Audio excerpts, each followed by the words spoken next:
Okay, so we're not doing Tehilim tonight, partially because I feel like I need another day to work on it, partially because I'm just not in a Yerushalayim mood. Also, I got a really bad sleep. But the main reason, what we're going to call this the main reason, is because I've had an idea brewing about tefilah that I wanted to talk about, that I wanted to develop. Oh, good kind of thing. Yeah. And I don't know what venue I'd be able to go over the idea in tefilah. So I want to do it now. Oh, by the way, this Thursday, as far as I know, Shir is on. The following Thursday, no Shir, because Rabbi Zucker is giving his Shir that night, and we should all go to Rabbi Zucker's Shir, because as I've mentioned before, throughout all my yeshiva years and beyond, Rabbi Zucker's Yartzeit Shir is always a candidate for my favorite Shir of the year. And so I plan on zooming in from here. He's not coming in live, but that'll be on that Thursday night. Okay, so the question I want to take up is, how does it work to daven for other people? Okay. And I have had an answer to that question before, and I'm going to review that also, but I have a new answer. Okay. But first, before we do how to daven for other people, yeah. How is that necessarily the right question? Okay, because we're going to review how davening works for yourself. And based on that, then I think there's like a question of how is this supposed to work for other people? Well, my question is, how do you even know it works for other people? Because so one time someone asked Rav Pesach that, and I think Rav Pesach, this is a long time ago, I think Rav Pesach said something like, what's the other option, that it's all just fake? We're just pretending, And you have numerous instances throughout the Torah, in the Torah, of people davening for other people, right? You have Avram davening for Avimelech, you have Moshe Rabbeinu davening for Miriam, you have, so many things in Tehilim, So it seems to be the premise that davening for other people works. And I mean, again, I think Rav Pesach's answer was like, we daven for other people in Shemona Esrei, So yeah, good question. I'm not criticizing the question. I'm just giving Rav Pesach's answer in my recollection of his lashon. Okay, so let's start off by reviewing how davening works for yourself. And I know we've talked about this a lot, but it's been a while since we actually went through like sources, and this is not going to take a long time. Oh, and if we have time, then there's another question. Would you look at that? Who knew? This is the first Sunday share I ever gave, and it was 2 years ago exactly on this day. And it was about tefilah. Okay, so I guess it's appropriate. Yeah. Okay. Nice. All right. So here we go. So I guess we were due for a review. Okay. So what is tefilah? Okay. And again, this is not a shir. This is a review. Okay. So like, feel free to ask questions, but this is I'm going to go ahead and like plow forward. Because we're reviewing here. Okay. So first point, okay, whatever. First point is always say that least palel is not to pray, right? That's not how you translate tefilah. Pray, according to my etymological knowledge, which comes from Google, comes from the Latin precare, or late Latin precare, or French prier, which means to ask earnestly, okay, or to entreat. All right, so that's what the English word pray means, like at its roots, to ask earnestly. Tefilah comes from Pei Lamed Lamed.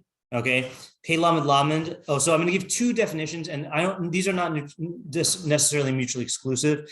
The first one is based on my own understanding. The second one is based on the סידור, Otzar HaTfilos, which we have copies of there. So my understanding is Pei Lamed Lamed means to judge. Okay, I'll give you a couple rayas. So Beraishit 48:11, it says, "Vayomer Yisrael El Yosef." This is when they're first reunited. Ra'ofanecha lo filalti. I did not filalti to see your face. Okay, so the Rashbam says it means lo danti belibi. I did not judge in my mind or in my heart. Kol pilul lashon din. Every instance of Pei Lamed Lamed means din. Okay, Radak similarly says, "Klomer lo danti ba'atzmi." I myself did not judge. And I did not think that I would see you again. I thought you died. Okay, so again, judgment. Here, judgment like arriving at a truth, right? A conclusion. Yeah, okay. All right. Dvarim Lamed Beis Lamed Aleph. This is another example. Kilo Kitzurina, this is Hazino. Kilo Kitzurina Tram V'Oivinu Fililim. For not like our rock, where the capital R is their rock, and our enemies are Pililim. So Onklos says, "Arelo tukfana tukfahon." Our power is not like their power. Uvale devavana havu dayanana, and our enemies are judges. So you just translate straight up. Plilim is judges. Rashi also says, our enemies judge us. Our rock gave us to them. So judgment here again. Okay, and then last proof, there's many others, but these are just three examples. In Mishpatim, when it's talking about halachos, it says v'nasan bifulim, you shall give it by order of the plilim. Rabban says v'nasan bifulim, v'in plilim ela dayanim, plilim only means judges. Rabba, plilim, haratam bo dayanim. So I just want to show a variety. Pelam and lamed always means judgments and judge. Okay, so pelam and lamed means to judge. Lehit palel in reflexive means to judge oneself. Okay, so obviously the question is going to be, what does it mean to judge yourself? All right, but the answer is in the phrase we use is lehis palel lashem, which on the surface doesn't make any sense because if it's a reflexive verb, then you're doing it for yourself, to yourself. But if it's lashem, then you're doing it to Hashem. So my understanding is lehit palel lashem means to judge yourself in Hashem's framework or vis-a-vis Hashem. Okay, to judge yourself to Hashem, which means that you could judge yourself based on different standards. You could judge yourself based on the standard of Western American values. You could judge yourself based on the standards of your parents and the way you were brought up, based on your feelings. This is judging yourself vis-a-vis Hashem.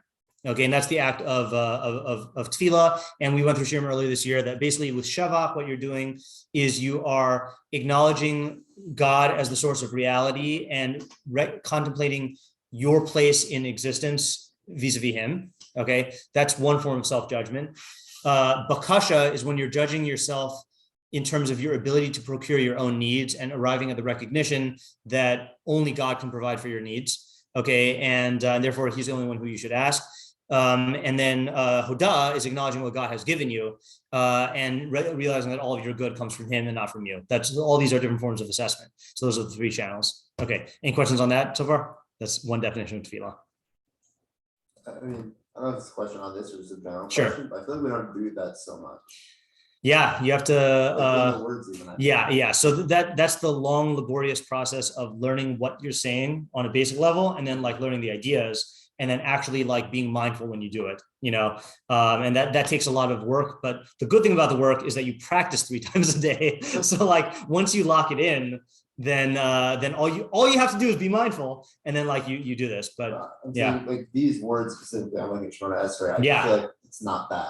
Right. That's why. Is that my mistake, or is that? Yeah. That's the I'm going to phrase this from a drasha that I quoted on a midrash that I quoted on recent year. This is the in end of Sefer Dvarim, I think I forgot which parsha.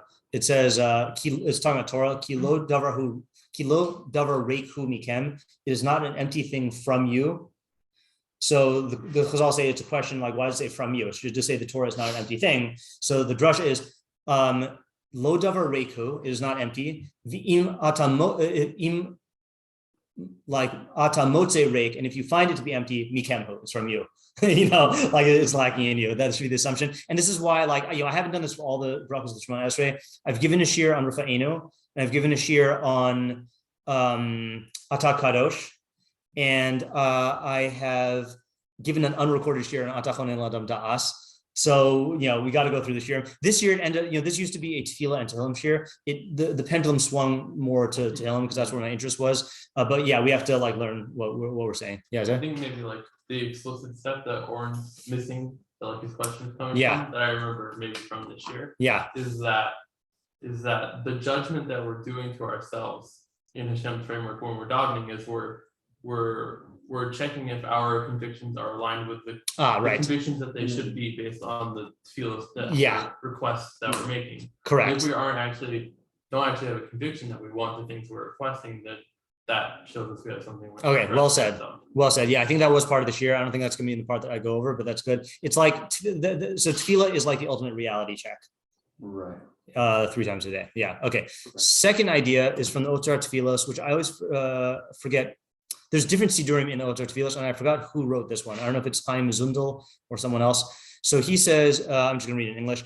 It seems to me, and no, I'm not. V'asher yireh li bazeh ki hashorish pilel hunach b'tchila lahora'as birur machshavos ha'olos al halev bi'urbuvia v'havdalas machshava achas mibein chavroseha. So he says Pei Lamed Lamed is not judgment like I'm going to pass judgment or do an act of judgment like that. It's almost judgment like discernment.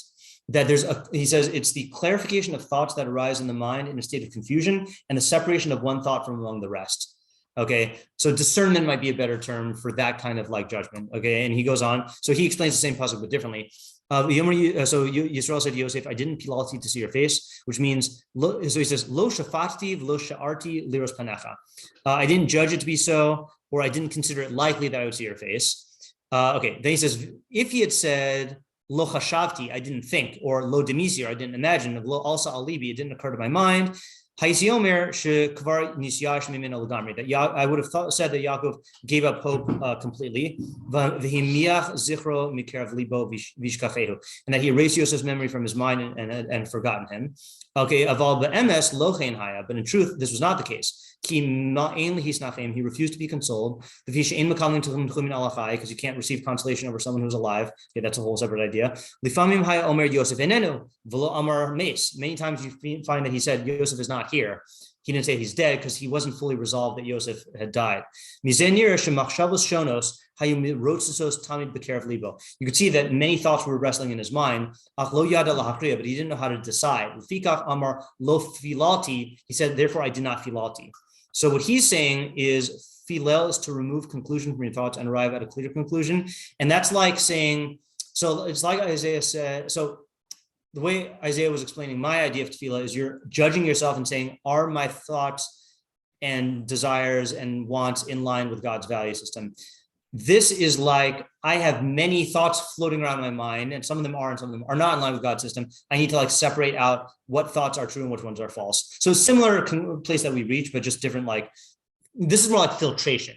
Okay. Filtration, like filtration. It also seems like the third step in your definition, and just without the I guess helping you how to do that. Say again? Meaning it seems like, I mean, unless you want to say judging yourself in Hashem's framework or value system would not be to remove confusion. I mean, I see that as the same thing. I think it is also, so, yeah. I mean, it just seems like it's the same thing, but I think like the way that you spelled it out in your definition is just maybe more useful than. Okay, yeah, I also like it, but yeah. Now, but here's one move that he makes. Yeah, interesting. Like I guess kind of like an afkamina. Yeah. Okay. Good. Yeah, I like an afkamina. Is like whether the action is looking at your thoughts in like a removed kind of way, or if you're saying your thoughts are a certain thing and that reflects something about yourself. Mm-hmm. So it's like a like you say, like least parallel is to judge oneself in Hashem's framework in your definition, but in the second definition, you're just removing confusion from your thoughts and arriving at a clear conclusion. So you're like modifying your thoughts versus looking at what you are. I see. Right. So the interesting thing then is going to be, maybe this is an extension of the nafkamina, that like his definition of filel kind of only works if there is a clear conclusion floating around among your thoughts. Whereas in mine, I mean, that might be the conclusion you reach when you are engaged in a self-judgment like that. Right. You know, you see, it just seems more likely that, I mean, granted, you have to be able to judge yourself during the tefilah, but it seems more likely that that's going to happen more on a daily basis than on like, I've arrived at a clear conclusion. Yes. Yeah. Like that's what I'm saying. That's kind of like, I see. Like that seems like that's the end goal. And it's not really giving us like, from at least what we have here, it's not giving us like how to do that or like what you're supposed to be doing, just arrive at conclusions. Okay, so he is going to do one more step though, okay? And this next step is different than mine in terms of the way he treats the problem of how can you do a reflexive action to Hashem, okay? So he says like this, he says, and this is why the verb for tefilah is always in the reflexive mode, which indicates doing an act oneself. That's punctuated wrong. Okay. Because tefilah does not cause a change or an alteration in Hashem's will, changing it to benefit the davener, because Hashem transcends and is exalted above all change and alteration. As it is said, I am Hashem, I do not change. Okay. So Rambam 101, right? God doesn't change. So you're not doing the action to Hashem. Sugim 101, yeah. Rather, tefilah effects a change and alteration in the soul of the davener.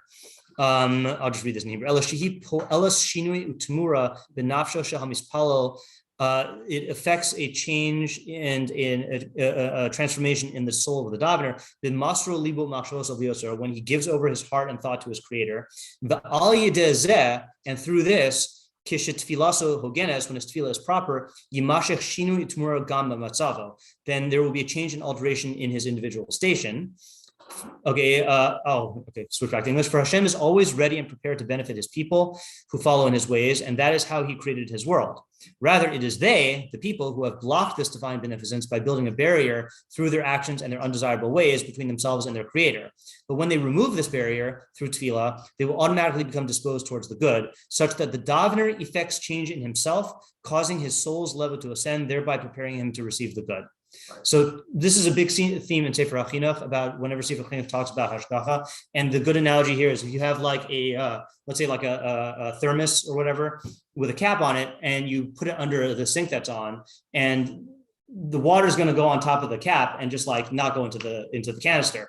But if you remove the barrier, then it will go. Now that's not affecting a change in the faucet. Faucet is always flowing with goodness. But it's affecting a change in that, or if you don't want to use the water analogy, use the fire analogy, right? The Rambam's fire analogy that a person who's ignorant of the nature of fire thinks that if you put, he sees them, you put paper on fire and it burns, you put plastic on it and it melts, water, it boils, clay, it hardens. So a person might be led to think that there are different properties in fire, right? One by which it burns, one by which it melts, one by which it evaporates, one by which it hardens. But really it's heat. And depending on the substance that is exposed to the fire, it'll have a different result. So to the mispalel, so Hashem is always hatova metiv. He is good and does good. But depending on who you are, you will receive a different result from your engagement in that good. Okay, yeah. So that's his. And that's no one I've seen explains Pirkei Avos this way, but this is my pshat in Pirkei Avos. Make his will like your will so that he will do your will like his will. That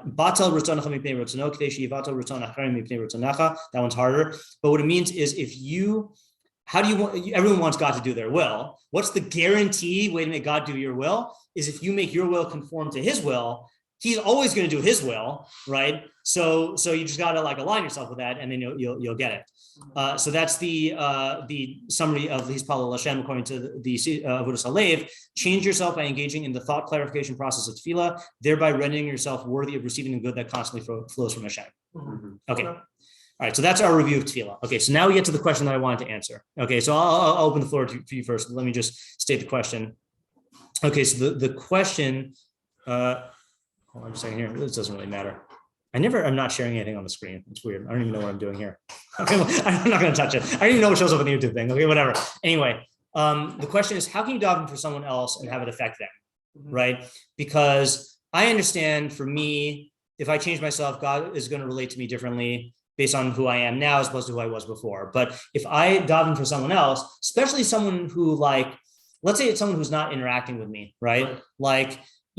So how is that going to affect them? And again, so I have an old answer, but let's hear what you.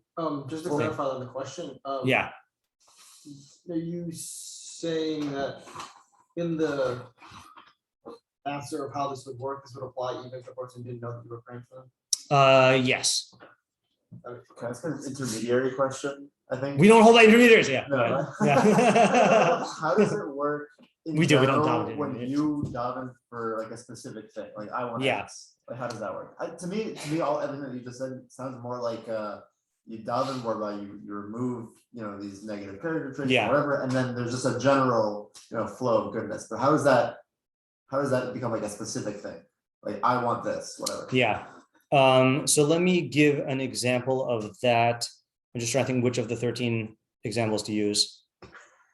And the 13 examples in the Bekius in the front, that's right.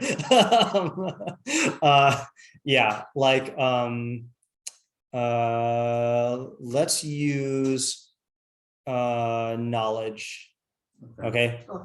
Yeah, first one, right? So let's say I have a certain orientation towards knowledge that let's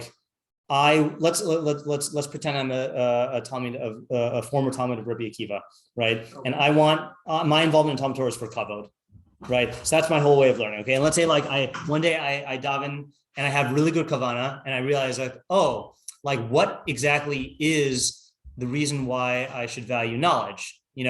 So kavod is just like a human phenomenon and a psychological perk, and it's a social reality that doesn't have any actual lasting reality. Like once I die, that's it, But real real reason to want knowledge is because it is what I am as a Tzelem Elokim, and like I can have Avas Hashem and Yiras Hashem from it. It can actually like affect the way that I make decisions. It could help me to keep Torah better, and let's say as I'm thinking about this, I'm also realizing that like, kavod is like an unbounded thing. I want to be the best. Well, what if I'm not the best? Like what if the knowledge that there's a limit on all of our knowledge, and we say it on Shabbos, we don't ask for unlimited Torah knowledge. We say, give us our chelik in Torah, and implicit in asking us to give us our chelik in Torah is that we should be sameach b'chalkenu in Torah. No, we don't even say something. Do we actually explicitly ask for being sameach in our chelik? No, we say, yeah. I feel like we say that somewhere, but yeah. Right. Yeah,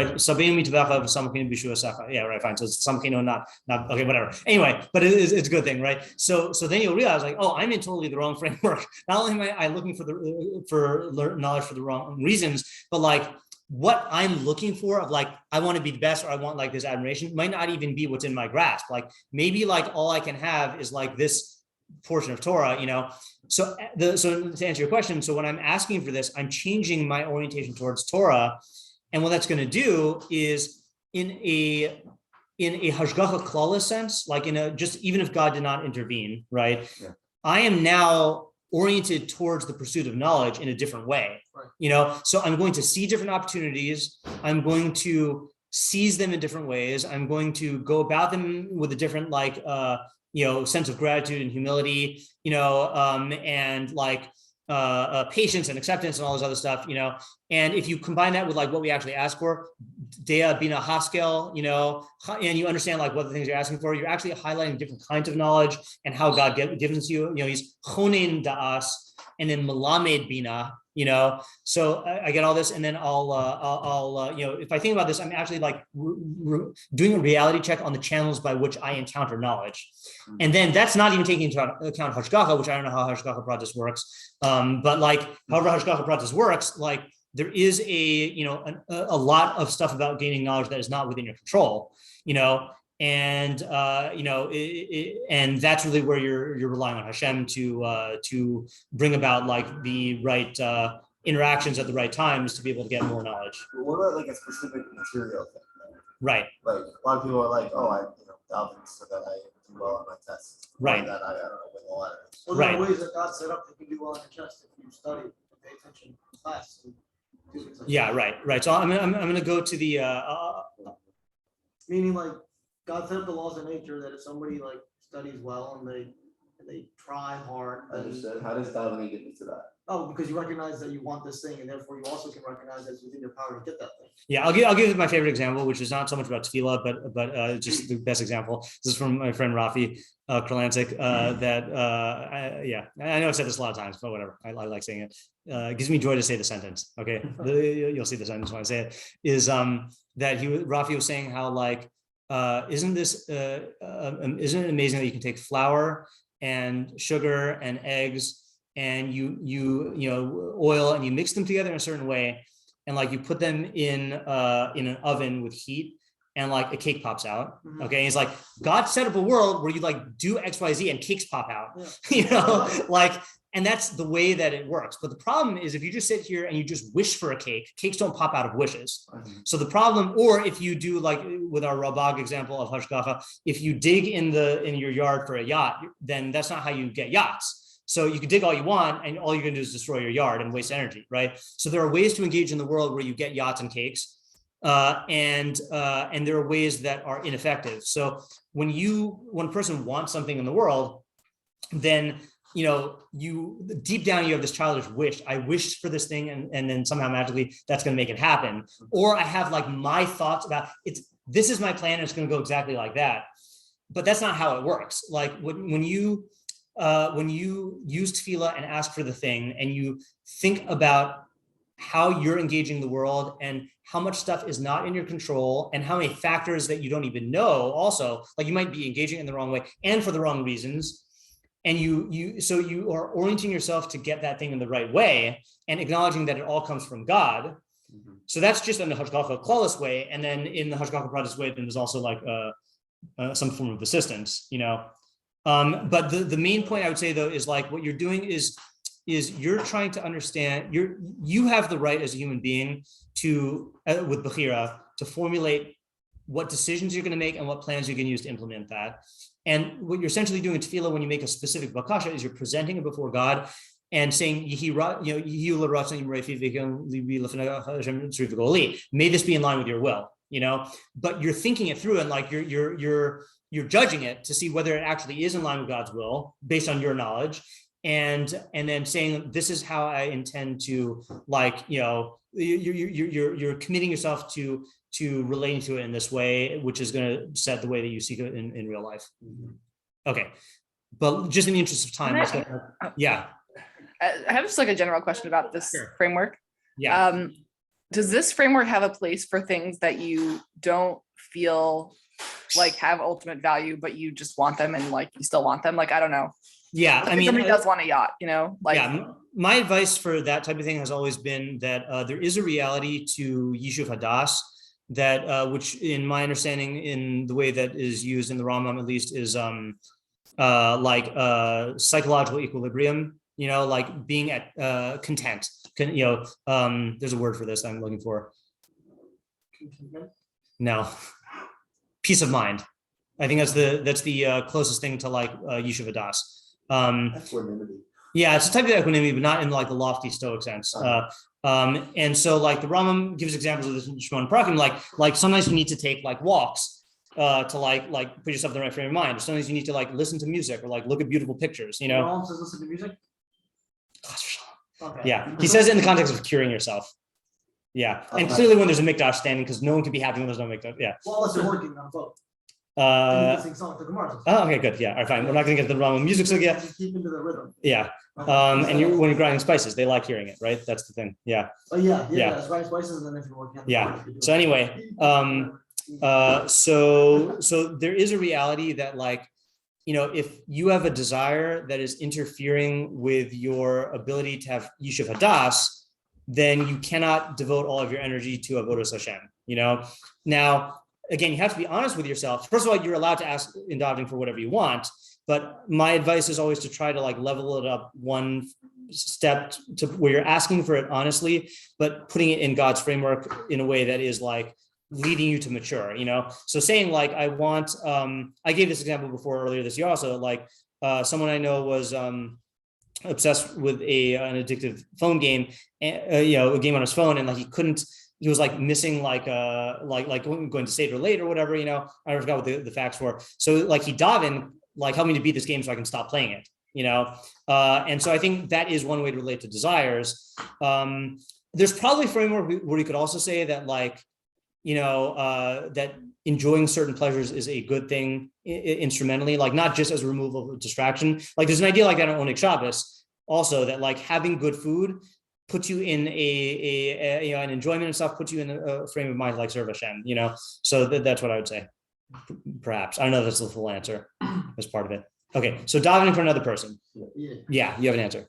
Well, it seems to me like we're saying that when you daven, you're changing your soul, you're bringing it to like another level, so that you are like properly recognizing, what the good is, and that's bringing up about two types of consequences. One is that you're able to, like, through normal cause and effect, get to your desire more efficiently, right? Because you know more about it and you know what the good of it is, and two, that you're able to get to your desire through Hashem's assistance. Right. It seems like here, since you're asking for the needs of someone else, you're not going to be accomplishing them. So the only thing that can cause it to actually occur is Hashem's assistance. Okay, good. All right, yeah. I'll reiterate that in a second. Yeah. Not arguing, but just maybe argue the other side that even though you're really helping, you're perfecting yourself and what you're doing, it still could result in a reality if you see a situation differently. Yes. Like if the person, I don't know, is sick or something, then you could think,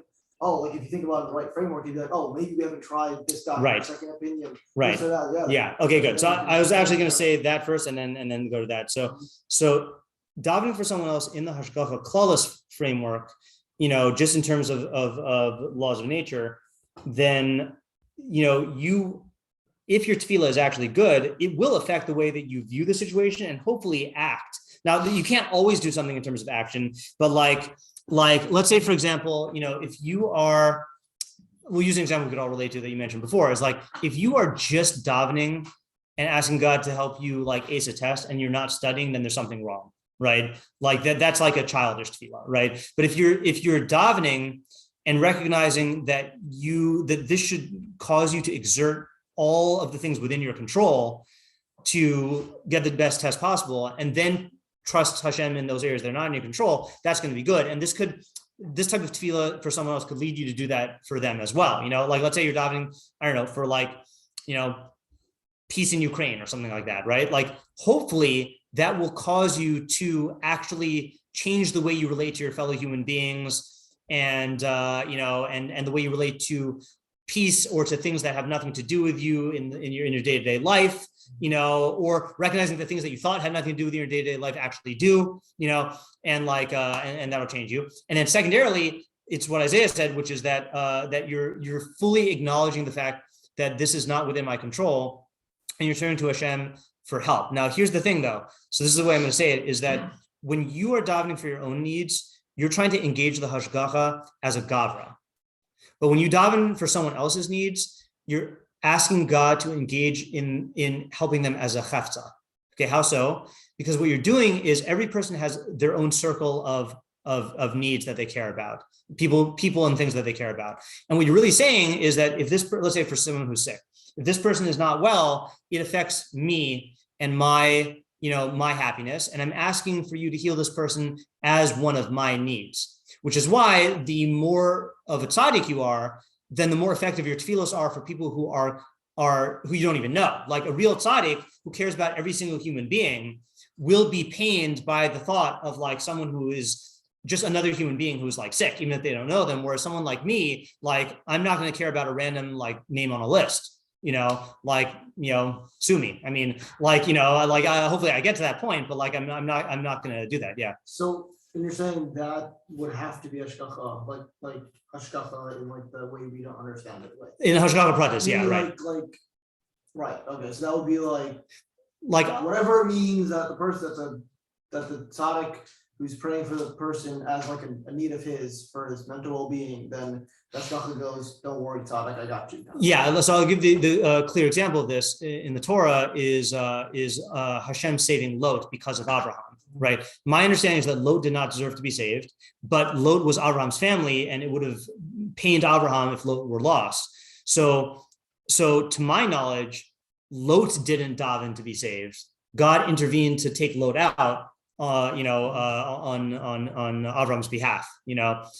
Similarly, according to Sforno, at least, then that's why God saved Noach's family.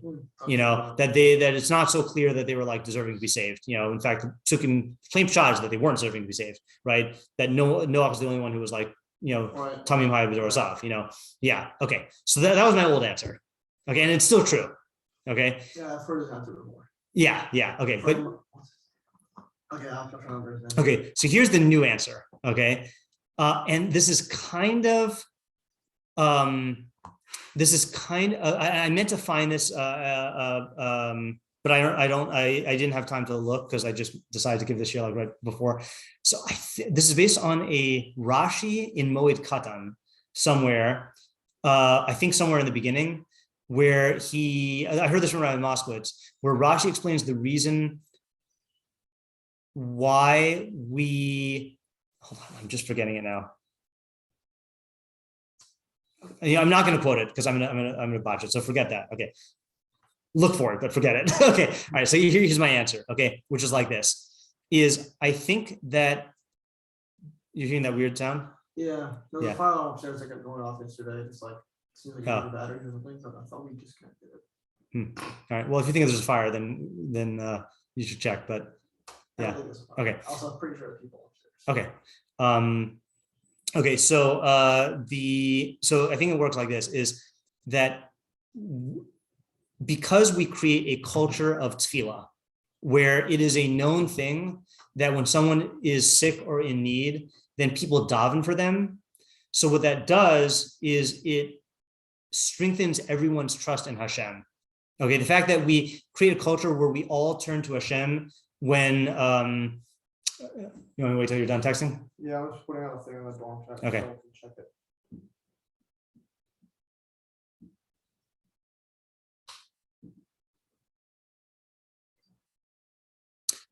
So with tefilah, the fact that we all there's a knowledge that everyone is davening for someone who's sick, and when let's say you're sick, you know that people are going to be davening for you. So what that does is that actually strengthens your trust in Hashem, because it reinforces the reality of the fact that everything is in God's hands and that people are making recourse to that.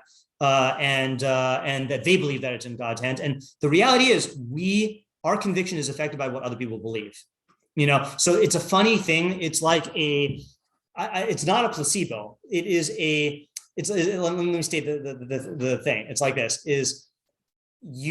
let's say no one davened for you, right? And you're sick. So you're going to be left with your own bitachon. Now your bitachon is going to be kind of quavery because you are in conflict and like you have fears and you have anxieties and stuff like that. Okay, and so intellectually you know that things are in God's hand, but like you don't quite feel that, and you're not on level of Moshe Rabbeinu or whatever, right?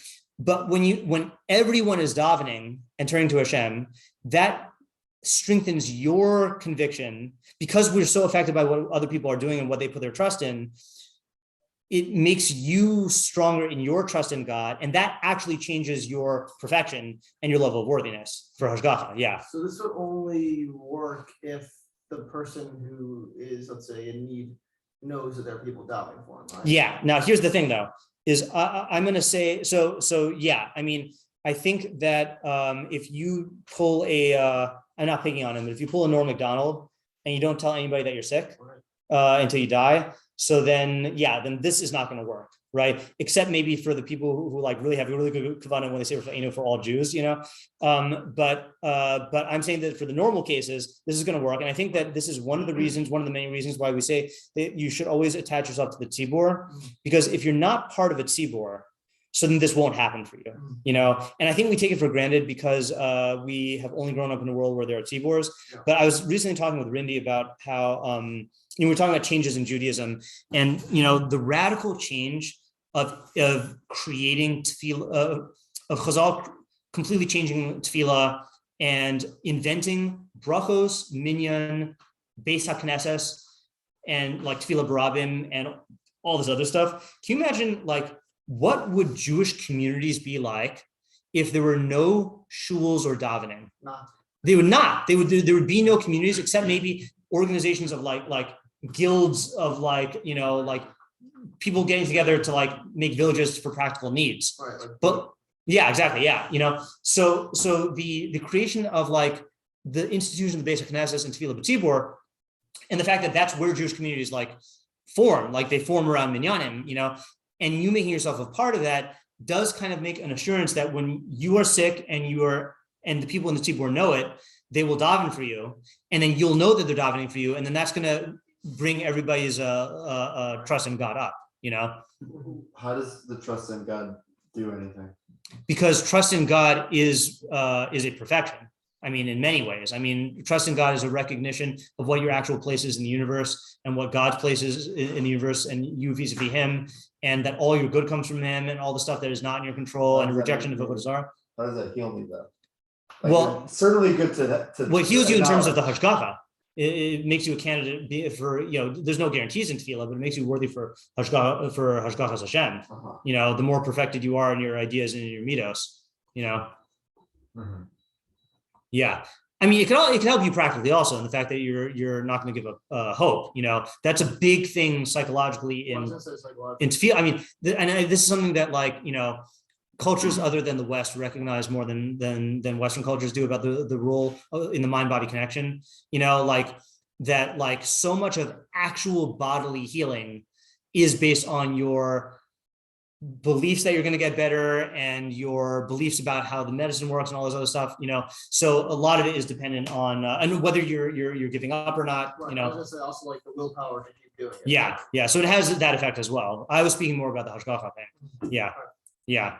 So this is why, like, so I used to be, there's an nafka for me, which is because my idea of davening for other people used to be tied to the notion that like you're davening for them as part of your own circle of needs. I did kind of look down on like Misha Berach lists of like, if you give someone like a random list of names and they're just rattling off names, what does that actually do? You know? And if they're not like a who like right. It's just like, yeah. And you find cases where like there are people who are like davening with outdated Mishberach lists, and like the people have either gotten better or have died, and they're just like, there's no change in their tefilah. Like I can't. So I used to be like, I can't see how that type of tefilah could be effective, right. And I still can't. But it contributes to the culture where the proper response to tzara is davening, and it has a net increase for the bitachon that people have when someone is sick. And I think that is effective. Yeah. Does it work on an individual level or only on that grand community? So this new idea that I'm saying works on an individual level because it is a norm in the community. I'm saying if it wasn't, let's say if it wasn't a norm in the community, then just davening for someone else. Yeah. Or someone's davening for me. Right. So I think the only thing it could do is davening for someone else will, turning to tefilah for someone else's sake will increase your trust in God and make that a reality to you, and that can have a big effect. But yeah, this new benefit I'm pointing out, it won't really happen in a vacuum. That's like the older idea of tefilah. Yeah. It would make me more aware of God and all those things, like you were saying, though. That would increase my. Yes, definitely, 100%. Yeah. That's so wouldn't my increase of shachar affect that? Yes, it will. Yeah, I'm just saying that was the former idea, which is still true, but that's just not the new idea. Yeah, the new idea is culture of tefilah affecting everyone. Yeah, and just to give an analogy, when it is funny how like think of other solutions that people have, like when physical things go wrong and people do physical stuff to take care of it. Your belief that this thing will help is so much based on the fact that everyone runs to do this thing. I mean, I can't think of an example right now, but it is based on other people. That's just how we're hardwired. And I think like this is like the epiphany of like this works for tefilah also. Yeah, Tamar. So this is a little bit tangential, but it sounds like maybe you could give this kind of answer to the question that I was asking before also. Sure. Like if you want something and you don't see why it would be like objectively, significant or good for you, and maybe you could try and fit into one of the answers that you gave before, but like also maybe it's just also good to have your response to wanting something to be tefilah. Yes, that's also true. Yeah, that's definitely the case, right? Is that always daven for stuff, even if it's like ridiculous and childish and petty, because what's the alternative? There are only two alternatives to what you're going to do instead. Anyone want to name them? You think Hashem can't give it to you? Okay, so let me frame this. Okay, that would be a reason why you wouldn't turn to Hashem. I'm saying, what will you turn to if you don't turn to Hashem? Either avodah zarah or yourself. Either it's going to be avodah zarah or kochi v'otam yadi. And so you're always better off turning to Hashem. Even if it's like for some petty childish thing. Yeah. It's interesting because I think you see that this idea exists in a lot more than just tefillos about like healing. Yeah. Because most of our tefillos in Bekius and Shmona Esrei are davening for other people. Yes, yeah, it's all in the plural, even when the original. It's also about things that are outside of the self. Yeah, exactly. Yeah. That's a good point. Yeah. Yosef? Yeah, I think like similar to that though, like even when we do have like yiratzon for a specific person, you see that we say like with everyone else, right? We say b'shar chol Yisrael, right? We say that it's really like we bring it into the objective. Right? Yeah, that's true. Right. Yeah, that's a good point. Yeah, all these roots in the objective. Yeah. Okay, so that's the new idea. Okay, good. I'm glad I got to express it, and tell me if you have any other insights into it. Yeah. So the plan will be. Okay, so let's see what the plan is going to be. Plan will be to try to finish Tehilim 122 on Thursday. Try to maybe do something isolated on Tuesday, since we're not going to have Shir on the next Thursday because of Rabbi Zucker's Shir. Okay, so if you have any requests, for isolated tefilah topic for a 45-minute topic for next Tuesday, let me know. My biggest tefilah question has always been, how does davening for others? Okay, good. Yeah. This is my decision to do this time was partially because it came up in a chat that you and I had fairly recently. We did? Yeah, I'll show you. I remember we had it a while ago, I think. Yeah, no, this is a recent one. Yeah. Okay. Yeah. All right. I lost Have a good my night. cat, so I lost like a